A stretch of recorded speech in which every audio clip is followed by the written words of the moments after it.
Madam ನೀವು ಅನ್ಕೊಂಡಿದ್ರೆ madam ನೀವು ತಿಂಗಳಿಗೆ ಸಂಪಾದನೆ ಮಾಡ್ತೀರಂತ? ಇಲ್ಲ ಸರ್, ನಮಗೆ ಇದ್ರ ಬಗ್ಗೆ ಐಡಿಯಾ ಇರಲಿಲ್ಲ. ಸೊ ಇಷ್ಟೊಂದು ಆಗುತ್ತೆ ಅಂತ ನಾವು ಅಂದ್ಕೊಂಡು ಇರಲಿಲ್ಲ. ಸೊ ನಾವು ತಂದ ಮೇಲೆ ಗೊತ್ತಾಗಿದ್ದು ಸ್ಟಾರ್ಟಿಂಗ್ 1 ಮಂತ್ ನಾವು ಆ್ಯಕ್ಚುಲಿ ಬರೆದಿಟ್ಟಿದ್ದೀವಿ ನಾವು ಹೆಂಗೆ ಅರ್ನ್ ಮಾಡಿದ್ದೀವಿ ಅಂತ. ಸೊ ನಾವು ಮಿಷಿನ್ ಬಂದ ಮೇಲೆ ನಾವು ಎಷ್ಟು ದಿನಕ್ಕೆ ಆ ಮಿಷಿನ್ ಅಮೌಂಟ್ನ ನಾವು ಅರ್ನ್ ಮಾಡಿದ್ದೀವಿ ಅನ್ನೋದನ್ನೆಲ್ಲ ಬರೆದಿಟ್ಕೊಂಡಿದ್ದೀವಿ ನಾವು.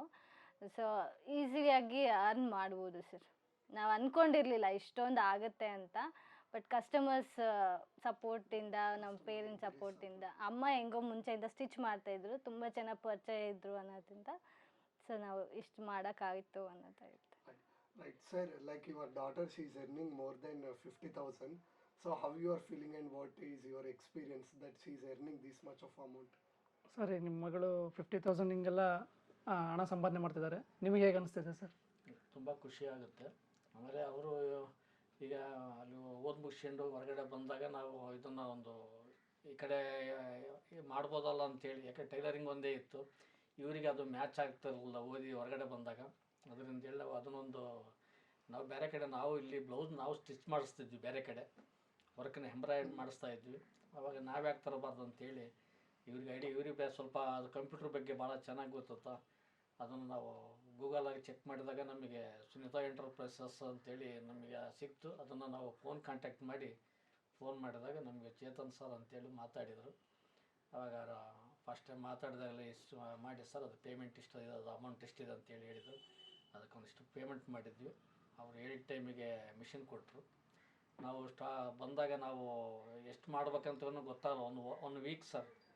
ಆಮೇಲೆ ಒಂದು ವೀಕ್ನಿಂದ ನಮಗೆ ಸ್ಟಾರ್ಟ್ ಹಂಗೇನೆ ನಾವು ಮಾಡ್ಕೊತ ಹೋದ್ವಿ. ಪರ್ ಮಂತ್ ನಾವು 30, 35, 40 ಹಿಂಗೆ 50 ಇನ್ಕ್ರೀಸ್ ಆಗ್ತಾನೆ ಇದೆ. ಕಸ್ಟಮರ್ಸ್ಗಳು ನಮಗೆ ಚೆನ್ನಾಗಿ ಕೋಆಪ್ರೇಟಿವ್ ಕೊಟ್ಟರು. ಯಾಕಂದ್ರೆ ಚೆನ್ನಾಗಿದೆ ವರ್ಕ್, ಚೆನ್ನಾಗಿದ್ದಾವೆ ಅಂತೇಳಿ. Sir, madam, so you felt each and every experience with our machine more happy. Like how much of amount you are earning on our HSW embroidery machine? Madam ಈಗ ನಮ್ಮ HSW ಮಷೀನಿಂದ ನೀವು ತಿಂಗಳಿಗೆ ಎಷ್ಟು ಸಂಪಾದನೆ ಮಾಡ್ತಿದ್ದೀರಾ? 50,000 ಮಂತ್ಲಿ 50,000 ಅರ್ನ್ ಮಾಡ್ಬೋದು. So ಈಸಿಯಾಗಿರುತ್ತೆ. ಮತ್ತು ನಾವು ಕಂಪ್ನೀಸಿಗೆಲ್ಲ ಹೋಗೋ ಅವಶ್ಯಕತೆ ಇರೋಲ್ಲ. ಮನೆಗೆ ಹೆಣ್ಮಕ್ಳು ದುಡಿಯೋಕ್ಕೆ ಇದು ಒಂದು ಒಳ್ಳೆ ಆಪರ್ಚುನಿಟಿ ಅಂತ ಅನ್ಕೋತೀನಿ. ಸೊ ಎಲ್ಲರೂ ಹೋಗೋಕ್ಕಾಗಲ್ಲ, ಯಾರೋ ಒಬ್ಬೊಬ್ರು ಹೋಗ್ಬೋದು. ಎಲ್ಲರಿಗೂ ಆಪರ್ಚುನಿಟಿ ಸಿಗುತ್ತೆ ಅಂತ ಹೇಳೋಕ್ಕಾಗಲ್ಲ. ಸೊ ಯಾರಿಗೋ ಒಬ್ಬರಿಗೆ 60,000 ಸಿಗ್ಬೋದು, ಇನ್ನು ಮಿಕ್ದವ್ರಿಗೆ 30,000 ಸಿಗ್ಬೋದು ಅನ್ನೋ ಥರ ಕಂಪ್ನೀಸಲ್ಲಿರುತ್ತೆ.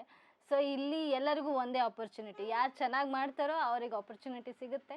ಯಾರು ಚೆನ್ನಾಗಿ ಏನೋ ಐಡಿಯಾ ಇಲ್ಲದೆ ಇರೋರ್ದು ಏನಾದ್ರು ಮಿಸ್ಟೇಕ್ ಆಯಿತು ಅಂದರೆ ಅವರೇ ಕಸ್ಟಮರ್ಸ್ನ ಕಳ್ಕೊತಾರೆ. ಅಷ್ಟು ಬಿಟ್ಟರೆ ಇನ್ನೆಲ್ಲ ಚೆನ್ನಾಗಿರುತ್ತೆ ಅನ್ನೋದು. ಒಂದು 30-40 ಎಲ್ಲ ಕೆಲಸ ಮಾಡಿಕೊಂಡು ಒಬ್ಬರೇ ಮಾಡ್ತಿದ್ದಾರೆ ಅಂತಂದ್ರೂ ಈಸಿಲಿ 30-40 ಅರ್ನ್ ಮಾಡ್ಬೋದು ಮಂತ್ಲಿ ಅಂತ.